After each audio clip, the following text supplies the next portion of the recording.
Hey everybody, Billboard Chart Guy here. Welcome to the latest edition of BBCG and Friends. And I'm very happy to have Tommy Keavy with me. My first West Coast guest. So Tommy, Awesome. welcome.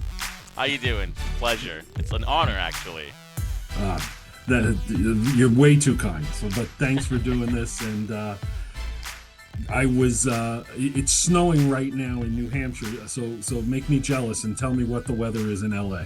Oh, it's been rainy, like a lot of rain recently. But right now I can see some of the clouds parting and a little bit of sunshine coming through. But it's beautiful still. Okay. Were you impacted by any of those mudslides or any of No, that weather? I'm like in the lower part of Los Angeles, kind of like downtown, where like the mudslides are kind of upper, like Los Angeles area. So Mhm. like we do get a lot of flooding though. There's like some of the streets did kind of look like a river. You know, you kind of had to like cross the streets a certain area to get to your car over here. But other than that, it was not as bad where I live. Okay. Well, good. That's good. Thanks for doing this. Of LA course, based KMS fan, which is uh, very cool. And definitely, definitely. why don't we start where we always start and tell me what you were listening to or who got you into music when you were young? Real quick, can I just ask? Can I just say one thing before we start with the music? Absolutely. I was the one who called Kirk Minahan's show and pretended to be you. I don't know if you remember that. Really? Yeah, that was me. I was like, "Hey, we're Chuck right here," and then Kirk just got quiet. He wasn't talking to you at that point. Remember? Yes. Yeah, and then I was like, "Well, fuck you then," and then hung up, and they were like, "Wait, what? Was that really him?" And they all freaked out a little bit. Yeah, I wanted to throw that out there before anything. Oh my God. That's really funny. Yeah, 'cause you weren't calling in, I don't think anymore. I think but like that Well, was still. I was banned from the show. Mm, mm, Yeah, I was banned, and I actually made it through one time. And I said, "Do you want to play a game?" And I think I called the game next time, last time, or yeah. something. And he goes, "Well, this is the last time," and he hung up. Oh my gosh, that's Yeah, yeah, witty. yeah. But luckily, I ended in good graces with him. So. That's good. Okay, so when I was a kid listening to music, I'll just like start off by saying like I was like I bought movie soundtracks. Like that was like when I was a kid, I did play with like toys and stuff like that, but music was like the main thing that I was into. Like I bought like movie soundtracks from like and scores, like movie scores. So like when I want to say like 8 years old, I bought Speed, like I got the Speed soundtrack as a gift, and that was like Mark Mancina who did that score, and I was just like, I thought it was gonna be a soundtrack, but that was like the first score that I bought accidentally because I knew Billy Idol had a song at the end of the movie Speed, Okay. and like my mom was like a huge fan of Billy Idol, and I accidentally got that and thinking like, oh, it's gonna be at the end, like in the movie, like the end. I was like what, like 9 years old when that came out, or something like that, 8 years old, and then it wasn't on there, so like I fell in love with like symphonies and scores and stuff like that. But music, listening to, like, I listened to what my parents listened to, which like my dad was southern classic rock, Right. who was like he had a lot of Doobie Brothers, like Marshall Tucker Band, which I fell in love with. Like I'm a fan of Marshall Tucker Band, and my mom was more of like, she liked a lot of like she liked Led Zeppelin and stuff like that. So I grew up listening to like classic rock throughout like my entire life, and I still do. It's just like it stuck with me. Like new music, I really don't give a crap about, but definitely stayed in the realm of like classic rock. Go back to movie soundtracks, Tommy. So, Hmm. as you probably know, I've talk and tweet endlessly about the band. So Robbie Robertson, Yeah. after he left the band, became pretty prolific and partnered with Scorsese on a lot of his movies. Do you have any of his soundtracks? I well, now since Spotify, I just like I'll favorite them. Like the last one that I did favorite him. Obviously, I think it was his last film that he did, correct? With Scorsese. The Was it The Irishman? no, oh my gosh, the one that about the Indians and Oh yes, yeah. I forget yeah, the name of it. Okay. yeah, yeah. I saw that in the theater, and I knew it was him because I know that he works a lot with him. And I love that soundtrack. But the problem is, I had like the worst stomach ache in the world in my life while me and my girlfriend went to go see the movie, and I was literally going to it's like a 3 hour movie. I only saw probably like about 45 to 50 minutes of the entire film. And then once, I got home, I did my research. I'm like, oh, that was him that did the score and all that. It kind of sounded like it did kind of sound like classic rockish a little bit. I know that there was one track that was in there. I think it was like the original Canned Heat song, Going Up the Country, was it? Oh, If you yep, remember yep. that. Yeah, I remember the song. Yeah, yeah. Yeah, so it kind of had like that feel, and like, yeah, I did like that. I did like that score a lot from a That was soundtrack. Killers of the Flower Moon was the Yes, movie. Killers of the Flower Moon. That's, yeah, great Yeah, movie. I think if he ever ends his career and it ends on that note, I'd be completely pleased with that. yeah. Um, okay. And what were some of your other favorite movie soundtracks when you were Soundtracks. young? When you were young.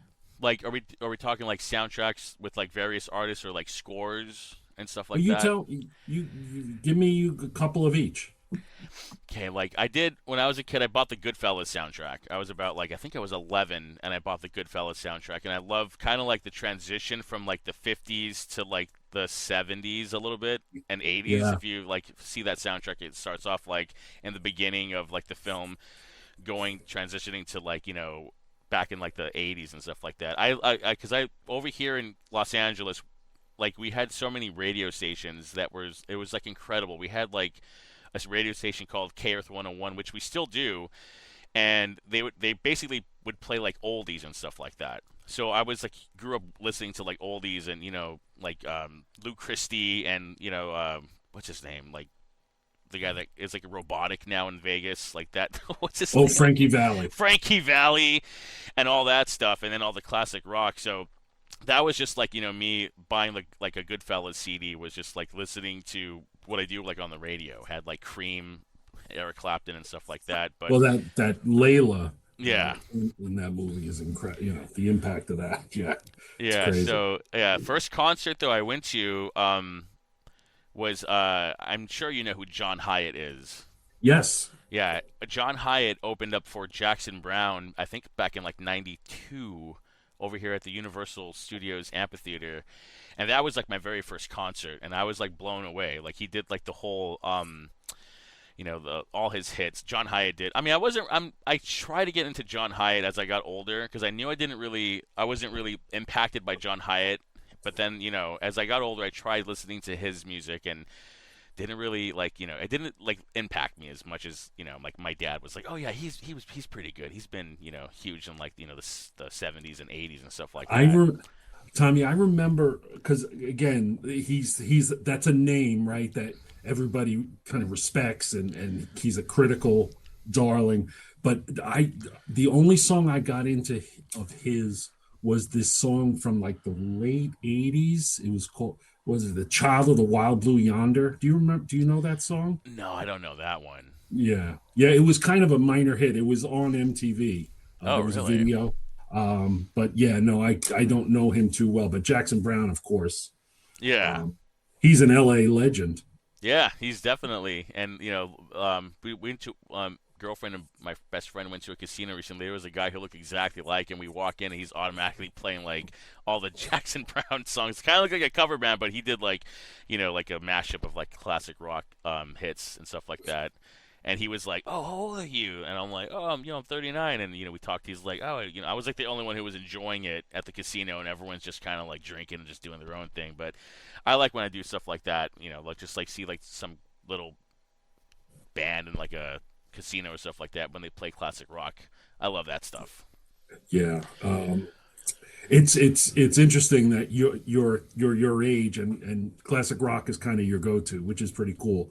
Do Oh yeah. you did you did you go through any sort of phase with the grunge period? Yeah, I like my first. So the first actual CD I got, like with my allowance, I don't even know if it was considered allowance, but I bought Green Day's Dookie. And when Green Day's Dookie came, I think it was like the week or 2 weeks after it came out. Because I remember like you walk into like a record store and like you see like all the new releases like right when you walk in, and I'm like, oh shoot, there's Green Day's Dookie, and I loved I think it was Longview that was on that album. That was like Yes. the first. I don't know if that was the first hit, but I know Basket Case was already on the radio, so I definitely like that was like the first CD that I ever bought. And then I did go into that phase. But see, what was funny because my mom, when I put the CD in and the CD player in the car driving home from there, she's like, "Oh, this is good." And then she showed me someone who kind of sounds like Green Day from her era, and it was like Joe Jackson. So then she showed me Joe Jackson when we got home. She's like, "Oh, this is Joe Jackson, from this album's from like the late '70s." And I'm like, "Oh shoot, I can kind of like put a little bit of Green Day into like Joe Jackson, kind of like have like probably like a little bit of inspiration." I did read somewhere a long time ago that the singer Billy Joel Armstrong was kind of inspired by like Joe Jackson stuff. So I'm like, I thought my mom was bullshitting me, so she doesn't have to listen to the Green Day, but like she was actually correct about that. So that was kind of cool. So this is really funny that you mentioned Joe Jackson Hmm. because I loved Joe Jackson's probably first 4 or 5 albums. Oh yeah. And the first album is Look Sharp, Hmm. which came out in '79, and that had Is She Really Going Out with Him, Yeah. which was one of the that to me, he is so underrated. He kind of because what he did was he moved around with different genres. He put out an album of like old school big band classics. Yeah. Then he put out like that album Beat Crazy, which was just a weird collaboration of different songs. But he didn't stay true. He did the first 2 albums, which were like, you know, kind of like Elvis Costello and the Yeah. Yeah. Police, and then he kind of went on his own path. But I love I this Look Sharp album, and Oh, I'm yeah. sure you're Incredible. aware it's incredible. Yeah, Yeah. that's I funny you was. mentioned. Yeah, like yeah, my mom had that on record. That's the one with the feet, right? Like the Yeah, feet, yeah, the two white shoes, and she had like that's "I'm the right. Man." That was my favorite album. She bought that. She showed it to me on record, and then we went out and bought the CD version of that. So like "I'm the Man" was like that blew me away because that did sound like what Green Day probably would have been doing if they were like in the '80s. I thought to You're myself, I'm like, right. oh wow, You're right. it Yeah, I'm was the Man is a little harder than Look Sharp. Yep, yeah, yep. exactly. So yeah, that was just like I went through the grunge phase a little bit. Yeah, I liked all sorts of like '90s. I mean, I wasn't listening to like I didn't go through a phase when I was a kid. It was literally like everything. I loved that. Got me into like um a lot of like electronic music from like the 90s because there was just like if you turn on MTV like back in like 95 like you're going to see like Green Day, you're going to see Weezer, and then you're going to see like Tupac and stuff like that. So it was like the eclectic music video selection, that's just like exactly what I was like completely into. And then I heard I went to see a movie. I went to go. So Hackers, the movie Hackers is one of my favorite movies of all time. It's such a bad movie, but it's like my favorite movie. Hmm. And the soundtrack, we got the soundtrack when that movie came out, and that introduced me to like a lot of electronic music, which I fell in love with. Like to this day, I still listen to like a lot of electronic music, which a lot of people, I love like the Prodigy and Chemical Brothers and Crystal Method and stuff like that. So I had like those phases as I was listening to Green Day and a little bit of Weezer. I couldn't really get into Weezer as when I was growing up. I think I don't know. To me, I heard what's his name talk about Weezer not too long ago with you, and I'm just like, yeah. I saw Weezer not too long ago too, and it was like probably the worst concert I've ever seen. Oh, really? They're just like standing on stage like so bored, and they look like they're just I've seen past concerts and Rivers Cuomo he just kind of stands on stage. It's just there's like no like there's no energy when I like see them, and I'm like, oh my gosh, okay, whatever. But I mean, yeah, the grunge phase. But listening to like Jim Blossoms was like a huge like I was a huge fan of Jim Blossoms and all that stuff. And my favorite group from the '90s to me, because when I was growing up, was is Ween. I don't know Okay. if I'm a huge fan of Ween, and I don't like since I was a kid, I just thought they were so weird and it was like different. And then Beavis and Butthead would make fun of them on MTV and their music videos, and I'm like, yeah, this is like probably one of like a lot of people didn't like them.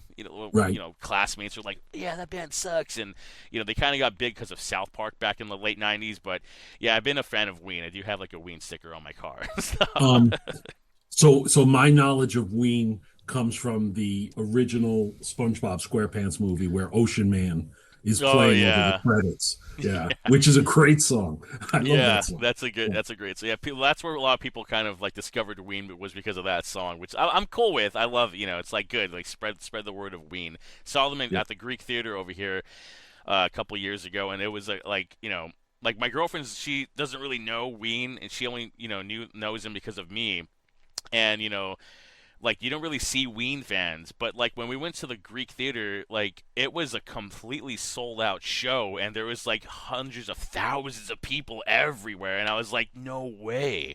I didn't think. I mean, I knew they had a following because they're nationwide, they're a worldwide known band, but I just didn't think that they were gonna sell out the Greek theater like they did, and it was just kind of like the coolest show that I went to because like the entire crowd was just like involved with them as they were playing.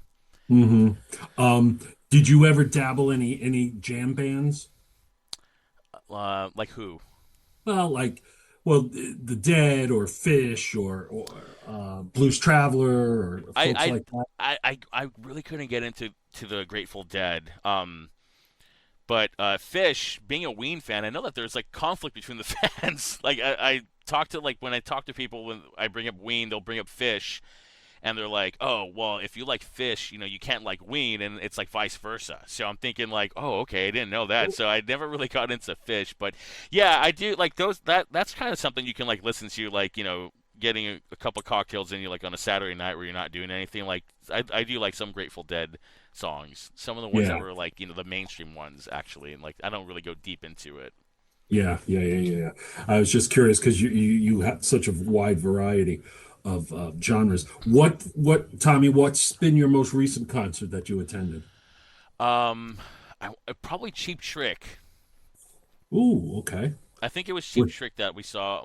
We saw them twice last year, and they were incredible. Like honestly, I know the drummer, what's his name? He's not involved anymore.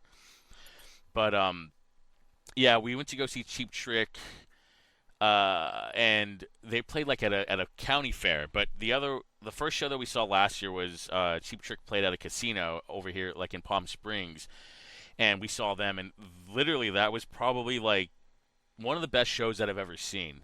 Of course, because like I grew up listening to Cheap Trick, and then like they completely sound the way they do in studio at this Mhm. day. To this Right. day, like they're still like if they're still in.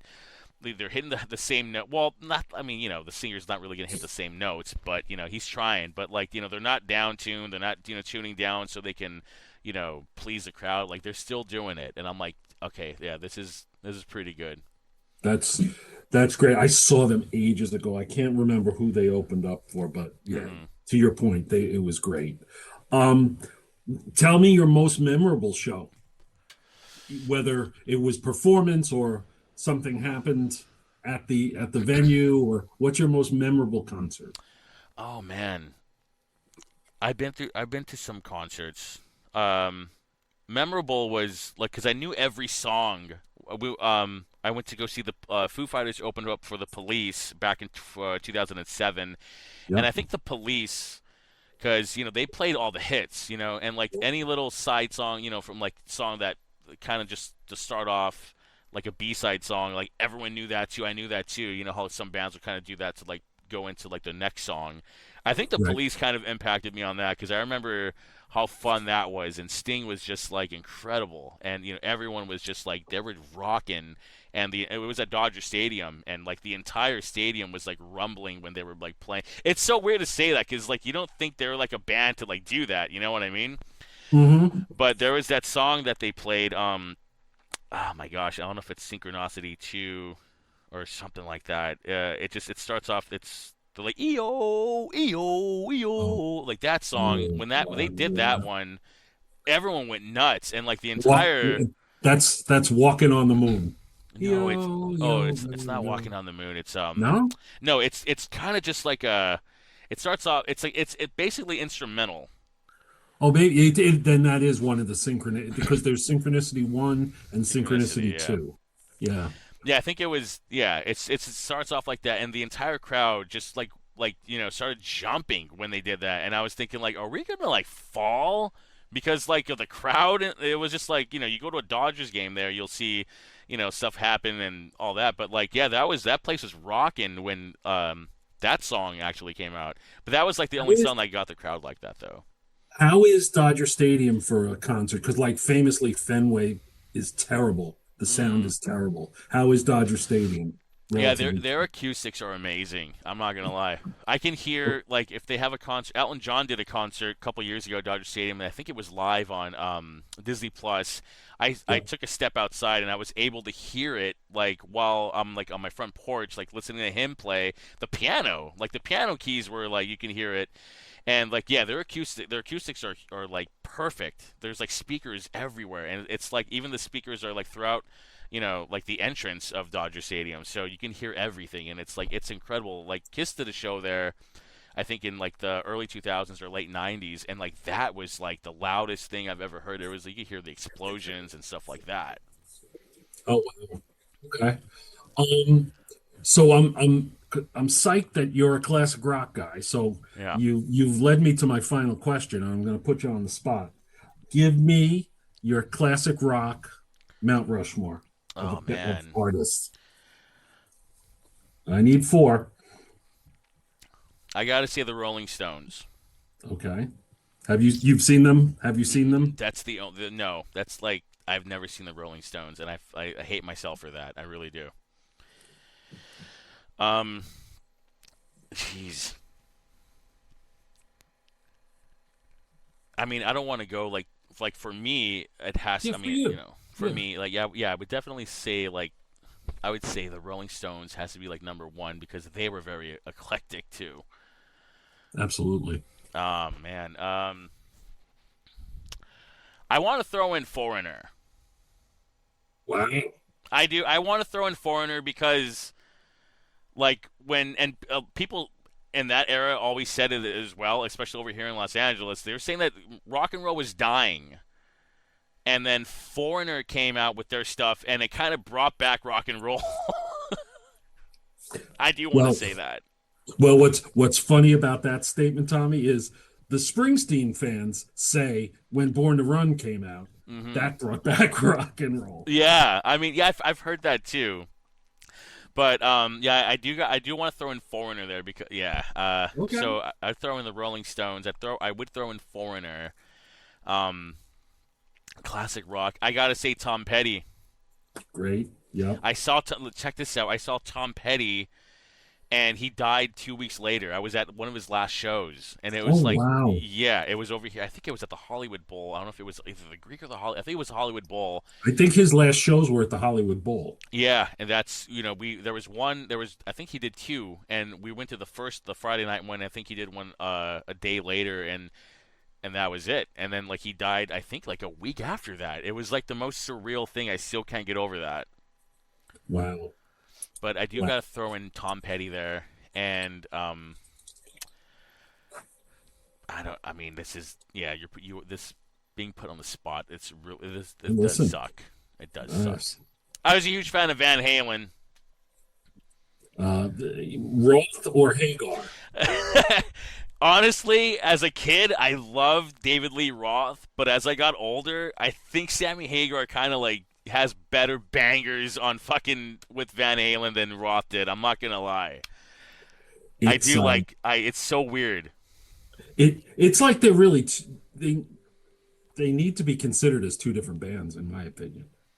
It's two different eras Yeah, because doing different stuff. yeah, definitely. I mean, it's either between Van Halen or like ELO because I love Electric Light Orchestra. I love that band. Jeff Oh Lynne is like wow, incredible, he is. and Um, I know everyone. There's been like a lot of like Beatles hate going on in the Minifan world.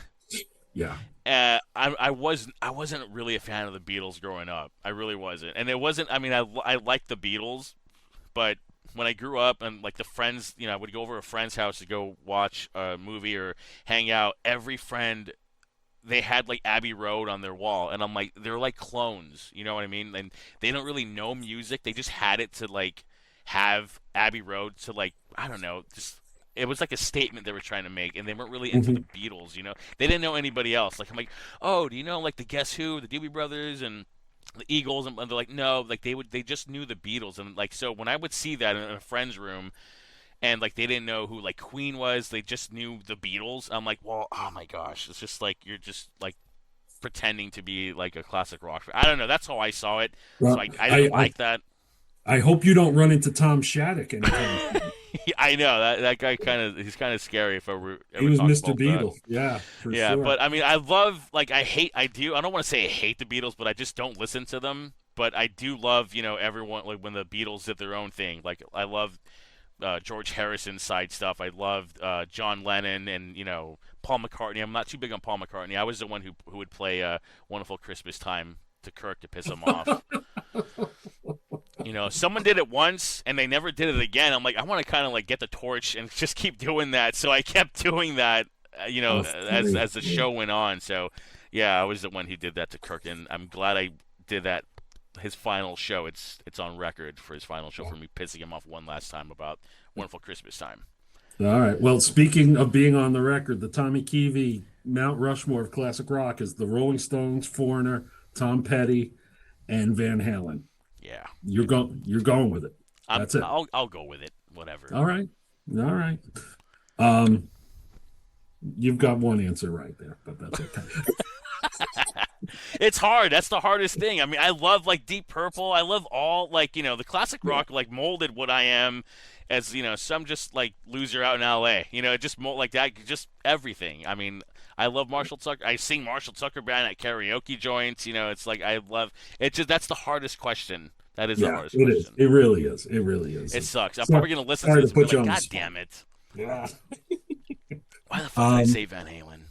yeah, you're good. You're good. I got you. You're noted. It'll be recorded for historical Totally fine. reference. It's fine. It's fine.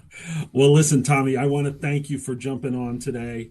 I appreciate you listening all the time, and um, it's been great chatting with you. Thanks It for was doing it's this. an honor to chat with you about music. This is like, when you would call in and give little Billboard chart like games with Kirk, that was like probably like the one of the coolest parts of the show is like cool. And sometimes it'd be like, Kirk, you got that wrong. Like, come on, like that was fun. That was fun.